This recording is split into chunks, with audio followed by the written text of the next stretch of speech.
Applications of first law of thermodynamics. इसकी बहुत सारी प्रैक्टिकल एप्लीकेशंस हैं और वो सब इस प्रिंसिपल पे बेस करती हैं कि किसी सिस्टम को यूज़ करते हुए three forms of energy, heat energy, internal energy और वर्क एनर्जी को इंटर कन्वर्ट किया जा सकता है, यानी एक से दूसरी फॉर्म में कन्वर्ट किया जा सकता है। सिस्टम को आमतौर पे वर्किंग सब्सटेंस कहा जाता है। फर्स्ट लॉ का mathematical formula delta Q is equal to delta U plus delta W ये सजेस्ट करता है कि प्रैक्टिकली इसको उन प्रोसेसेस में यूज़ किया जाता है जिनमें इक्वेशन की कोई एक टर्म ज़ीरो हो, यानी डेल्टा क्यू ज़ीरो हो या डेल्टा यू ज़ीरो हो या डेल्टा डब्ल्यू ज़ीरो हो, या किसी एक स्टेट वेरिएबल को कांस्टेंट रखा जाए प्रेशर, वॉल्यूम, टेम्परेचर में से, जो कि हम इस इक्वेशन में पढ़ चुके हैं। इन तीन टर्म्स प्रेशर, वॉल्यूम और टेम्परेचर में किसी एक को कांस्टेंट रखा जाए। चार फेमस प्रोसेसेस जो हम पढ़ेंगे वो हैं isochoric process, isobaric process, isothermal process और एडियाबैटिक प्रोसेस। सबसे पहले तो इनके नाम याद रखने की कन्फ्यूजन ख़त्म करें। नाम ना याद हो तो आगे क्या याद रहेगा कि क्या ज़ीरो रखना है और क्या कांस्टेंट। इन नेम्स में मोस्ट इजी है आइसोथर्मल। तो सबसे पहले यही देखते हैं। थर्म से ही याद आ जाता है कि इसमें टेम्परेचर कांस्टेंट रखना है। वैसे भी थर्मल में और टेम्परेचर में दोनों में टी आ रहा है। सेकंड नंबर पे आइसोबैरिक इजी वर्ड है। वर्ड बार बैरोमीटर से निकला है, जो कि प्रेशर मेजर करता है इन बार्स। जब कभी कार में टायर प्रेशर कम हो तो हम टायर शॉप पे जाके कहते हैं 28 या 30 पूरा कर दो। वो बार्स में प्रेशर पूरा करने का कहते हैं। तो आइसोबैरिक भी रिलेट हो गया, इसमें प्रेशर कांस्टेंट रहता है। और अगर आप गौर से देखें तो अल्फ़ाबेट बी और पी भी मिलते जुलते हैं। पीछे इन तीनों में बच गया वी, यानी वॉल्यूम।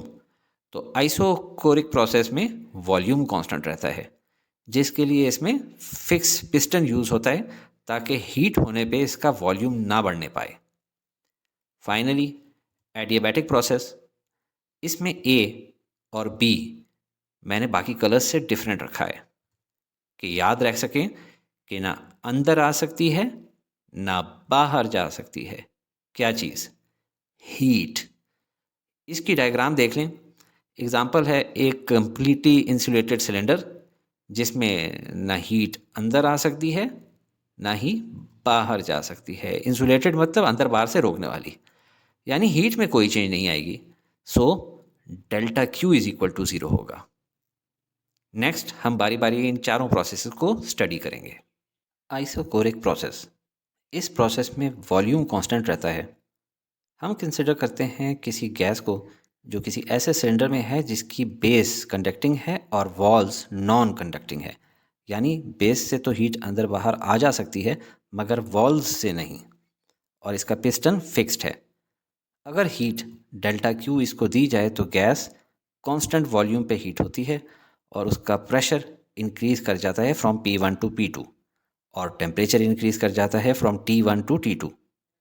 क्योंकि सिस्टम ना ही एक्सपैंड हो सकता है और ना ही कॉन्ट्रैक्ट, यानी ना सिस्टम ने वर्क किया ना सिस्टम पे वर्क हुआ, तो वर्क डन ज़ीरो हुआ।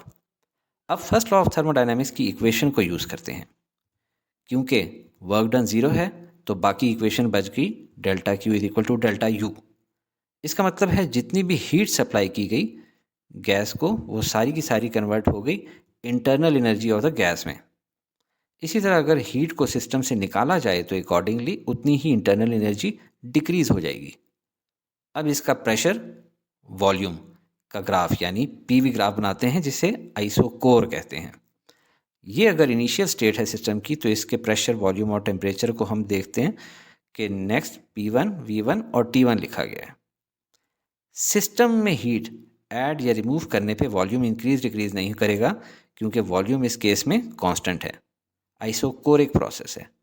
लिहाजा ये पॉइंट राइट लेफ्ट नहीं जा सकता, मगर बाकी दो वेरिएबल्स प्रेशर और टेम्परेचर तो इंक्रीज करेंगे।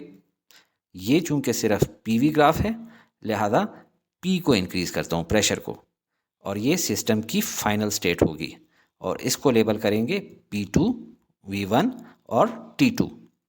तो आइसोकोरिक प्रोसेस में PV graph is a straight line parallel to pressure axis. और ग्राफ को देख के ही नज़र आ रहा है कि वर्क डन 0 है, क्योंकि वर्क डन होता है एरिया अंडर द कर्व, जबकि यहाँ तो कर्व है ही नहीं, सिर्फ स्ट्रेट वर्टिकल लाइन है जो कि 1 डायमेंशनल है, जबकि एरिया होने के लिए 2 डायमेंशनल ग्राफ ज़रूरी होता है। तो बस इतना सिंपल टॉपिक है आइसोकोरिक प्रोसेस, जिसके अंदर हीट इक्वल हो जाती है इंटरनल एनर्जी के। आइसोबैरिक प्रोसेस, इस प्रोसेस में प्रेशर कांस्टेंट रहता है। हम कंसिडर करते हैं किसी गैस को जो किसी ऐसे सिलेंडर में है जिसकी बेस कंडक्टिंग है और वॉल्स नॉन कंडक्टिंग है। यानी बेस से तो हीट अंदर बाहर आ जा सकती है मगर वॉल्स से नहीं। और इसका पिस्टन मूवेबल है, फ्रिक्शनलेस है, जिसका क्रॉस सेक्शनल एरिया है ए। ये इसका टॉप व्यू समझ लें। अगर इस सिस्टम को हीट डेल्टा क्यू दी जाए तो गैस अपना प्रेशर कांस्टेंट रखने के लिए वॉल्यूम इंक्रीज करेगी और पिस्टन को आउटवर्ड मूव करेगी। इसके इनिशियल और फाइनल वॉल्यूम को हम कह देते हैं V1 और V2। हल्की फुल्की चेंज होगी प्रेशर में मगर उसको कांस्टेंट ही कंसीडर करेंगे। टेम्परेचर इंक्रीज हो जाता है फ्रॉम T1 टू T2। और याद रहे आइसोबैरिक एक्सपेंशन की वजह से हीट वर्क में कन्वर्ट हुई है और वर्क हमें मालूम है होता है equal to force into distance. यहाँ जो डिस्टेंस कवर किया है वो है डेल्टा वाई। फोर्स निकालनी है तो हमें प्रेशर का फार्मूला मालूम है, pressure is equal to force per unit area. यहाँ से फोर्स निकल आएगी प्रेशर इनटू एरिया। इसको इक्वेशन में डाल देते हैं। अब एरिया इनटू डिस्टेंस इक्वल होता है वॉल्यूम के, क्योंकि एरिया होता है लेंथ मल्टीप्लाई बाय विड्थ और वॉल्यूम इंक्रीज होता है तो उसमें थर्ड डायमेंशन यानी हाइट में भी चेंज आ जाती है। और डेल्टा वी का मतलब है V2 माइनस V1। तो ये जो वर्क की वैल्यू है हमने निकाली, इसको अब फर्स्ट लॉ ऑफ थर्मोडायनेमिक्स की इक्वेशन में डालते हैं। तो ये बन गई हमारी आइसोबैरिक प्रोसेस की इक्वेशन। इससे ये पता चला कि जो वर्क परफॉर्म होता है गैस के एक्सपैंड या कॉन्ट्रैक्ट होने की वजह से, वो हीट की वजह से भी होता है और इंटरनल एनर्जी की वजह से भी होता है। अब देखते हैं इसका पीवी ग्राफ, जिसको बोला जाता है आइसोबार, इसके नाम आइसोबैरिक की बेसिस पे। ये रही प्रेशर एक्सिस और ये रही वॉल्यूम एक्सिस। ये अगर इनिशियल स्टेट है सिस्टम की, जिसे हम लेबल करते हैं P1, V1 और T1, इसके प्रेशर ने तो कांस्टेंट रहना है क्योंकि आइसोबैरिक है, लिहाजा ये ऊपर नीचे प्रेशर एक्सिस पे मूव नहीं करेगा।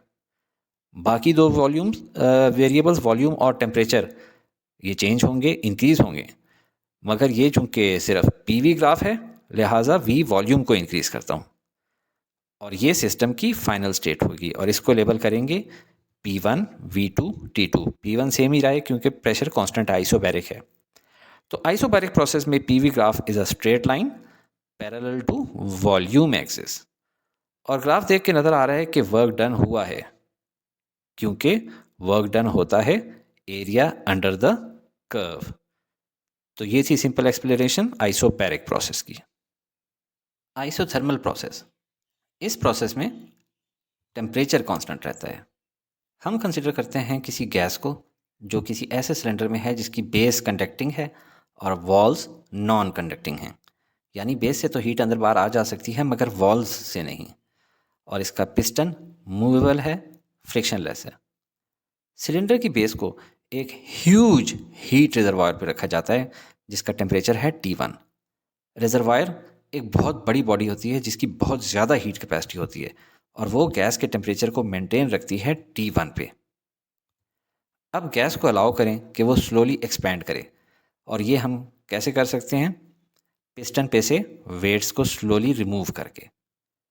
गैस इस एक्सपैंड होने की वजह से ठंडा होने लगती है, मगर हीट रिजर्वायर फ़ौरन ही हीट कंडक्ट करके टेम्परेचर को मेंटेन करता है रिजर्वायर के टेम्परेचर लेवल पे।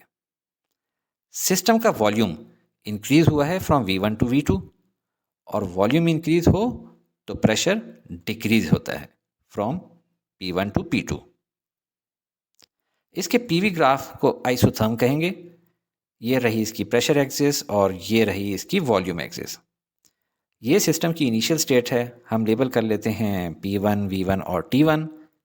क्योंकि प्रेशर डिक्रीज हुआ है और वॉल्यूम इंक्रीज हुआ है, इसलिए कर्व्ड ग्राफ बनेगा और ये सिस्टम की फाइनल स्टेट होगी और इसको लेबल कर लेते हैं P2, V2 और T1। क्योंकि T1 कांस्टेंट है, लिहाजा T1 का कलर भी मैंने चेंज नहीं किया।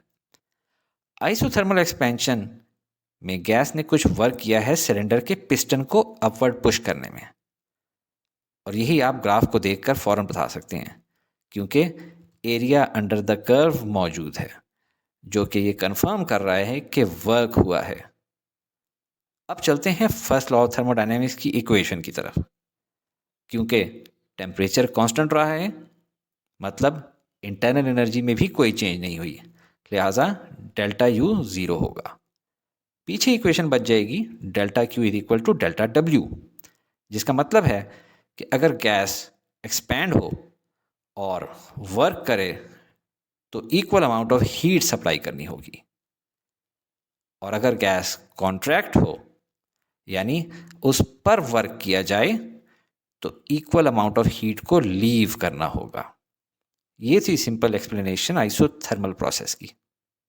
एडियाबैटिक प्रोसेस, इस थर्मोडायनेमिक प्रोसेस में ना हीट अंदर आ सकती है ना बाहर जा सकती है। इसको याद रखने के लिए मैंने एडियाबैटिक के नाम के ए और बी को येलो कर रखा है, मतलब हीट ना अंदर आ सकती है ना बाहर जा सकती है। In English, no heat enters or leaves the system, यानी change in heat energy zero होगा, delta Q is equal to zero.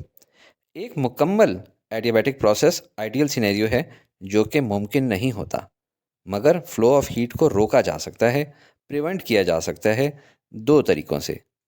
Number one, या तो सिस्टम को थिक हीटिंग इंसुलेटिंग मटेरियल से सराउंड कर लिया जाए, जैसे कि कॉर्क, जो कि आपने अक्सर बोतल के ढक्कनों में देखी होगी। दूसरा कौन सा इंसुलेटिंग मटेरियल है? एस्बेस्टॉस, जो कि पुराने घरों की छतों पे भी आजकल नज़र आती है। दूसरा तरीका कि हीट को रोका जा सके वो है कि बहुत तेज़ी से प्रोसेस को परफॉर्म किया जाए, क्योंकि हीट को निकलने में कुछ वक्त दरकार होता है, कुछ फाइनाइट टाइम चाहिए होता है। तेज़ी से प्रोसेस करने से प्रोसेस प्रैक्टिकली एडियाबैटिक होगा।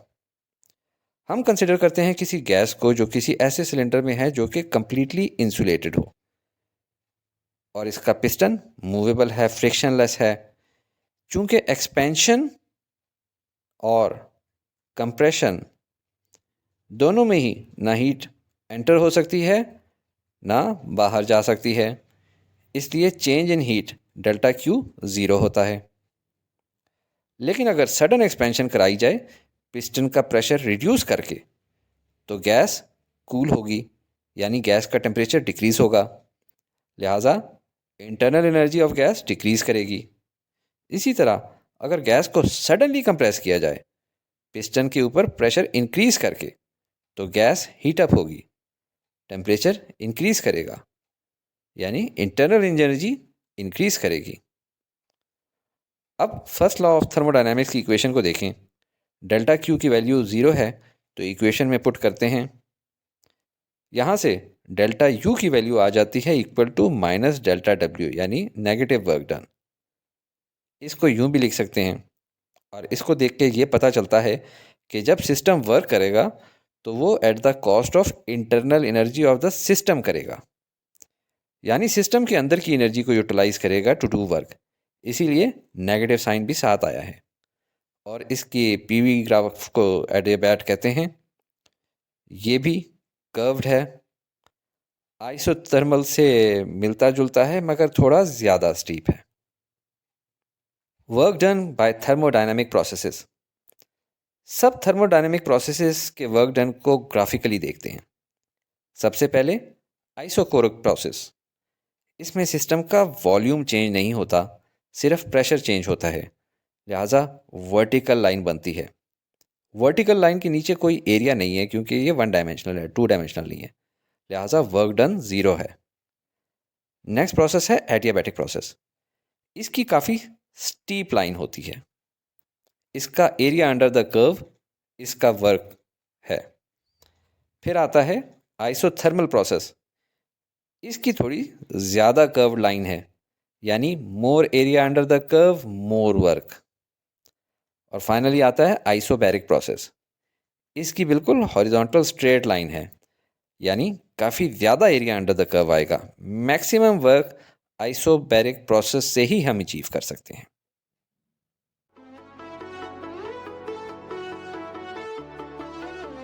Study with me, a learning experience.